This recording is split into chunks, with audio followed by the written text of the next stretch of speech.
சீதாராமன் அவர்கள் மது என்னும் நஞ்சை அருந்தி கொஞ்சம் கொஞ்சமாக கடவுள் நமக்கு அளித்த இன்னுயிரை மாய்த்து கொண்டு முடிவில் குடும்பத்தையே ஒன்றுமில்லாமல் நிர்மூலமாக்கிவிட்டு அழிந்து போகும் அத்துணை மது பிரியர்களுக்கும் விடுக்கும் எச்சரிக்கை உரையினை நமது ஜெஸ்வின் தனது சிம்மக்குரலில் கூற கேட்போம். இங்கு கூடியிருக்கும் ஆசிரியர்களுக்கும் தோழர்களுக்கும் தோழிகளுக்கும் எனது வணக்கங்களை தெரிவித்துக் கொள்கிறேன். மது என்னும் அரக்கனை பற்றி உங்கள் முன்னால் சில வரிகள் கூற வந்துள்ளேன்.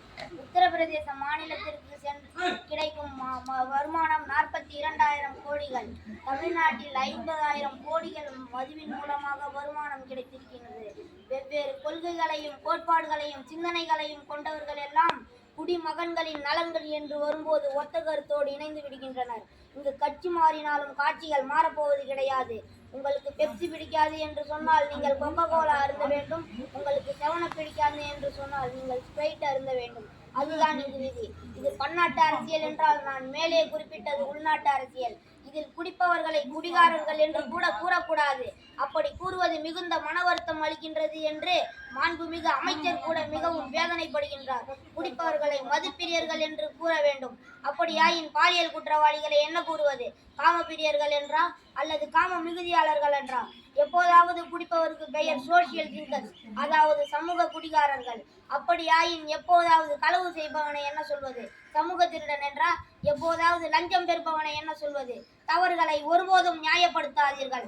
தவறுகளை தவறு என்று சொல்லி பழக்குங்கள். நம் தலைமுறைக்கு எது தவறு எது சரி என்று தெளிவாக புரிய செய்யுங்கள். எதுவுமே தவறில்லை என்ற மனநிலையில் அவர்கள் வாழ்ந்து கொண்டிருக்கின்றார்கள்.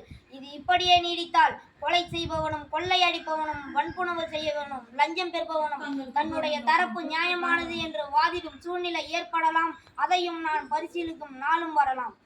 அறமற்ற செயல்கள் ஒருபோதும் மரமாக ஆகிவிடாது. அறத்தை நம் பிள்ளைகளுக்கு சொல்லிக் கொடுங்கள்.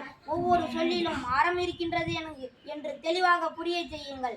உண்ணும் ஒருவரமா, உடுத்தும் உடையரமா, செல்லும் வார்த்தையரமா, செல்லும் பாதையரமா, சேர்க்கும் செல்வமரமா, கொல்லும் இன்பமரமா, கொண்ட கொள்கையரமா என்று தெளிவாக சிந்திக்க சொல்லிக் கொடுங்கள். ஒழுக்கத்தை விட்ட சமூகம் வெற்றி சமூகமாக மாறாது. என் இளைய சமுதாயமே, உனக்கு தமிழன் என்ற பெருமையும் திமிரும் உனக்கு இருக்கும் என்று சொன்னால் மதுவை ஒருபோதும் தொடாதே. நீ வள்ளுவனையும் நம் தமிழன் வாழ்வியலும் நேசிப்பனாக இருந்தால் மதுவை மனதாலும் நினைக்காதே. மது தமிழர் மாண்பிற்கு எதிரானது மது. மதுவை தொட்டவன் தான் தமிழன் என்று கூறிக்கொள்ள தகுதியிழந்தவன் ஆகின்றான். சுய ஒழுக்கத்தின் முதல் படியே மழுவற்று இருப்பதுதான். திரைப்படங்களில் உங்கள் கதாநாயகர்கள் வண்ண வண்ண நிறங்களில் தண்ணீரை குடித்து மது போன்று காட்டி நடிக்கின்றனர்.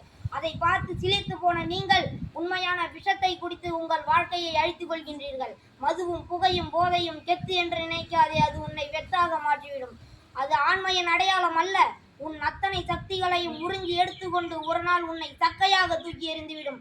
உன் நரம்பு மண்டலங்களை வலுவிழக்க செய்யும். வாழ வேண்டிய நல்ல வயதில் 4 சுவர்களுக்குள் வலுவற்றவனாய் கூனி குறுகி நிற்க வேண்டிய நிலைமையை ஏற்படுத்தி கொடுக்கும். இதற்கு மேலும் வாழ வேண்டுமா என்று கதறி அழும் நாளை உனக்கு உருவாக்கி கொடுக்கும். வெற்றியாளனாக உயர வேண்டுமென்றால், சாதனை படைக்க வேண்டுமென்றால், உலகம் உன்னை வியந்து போட்ட வேண்டுமென்றால் மது புகை போதையை தொடாதே. நீ வெற்றி பெற்றால்தான் இந்த உலகம் உன்னை நோக்கும். மது புகை போதையில் மயங்கி கிடந்தால் மக்கும் மக்கா குப்பையில் உன்னை சேர்க்கும். சிந்திப்போம். மற்றும் ஒரு வாய்ப்பில் சந்திப்போம். தமிழனாய் பிறந்தேன் என்பதற்காக MS ஜெஸ்வின்.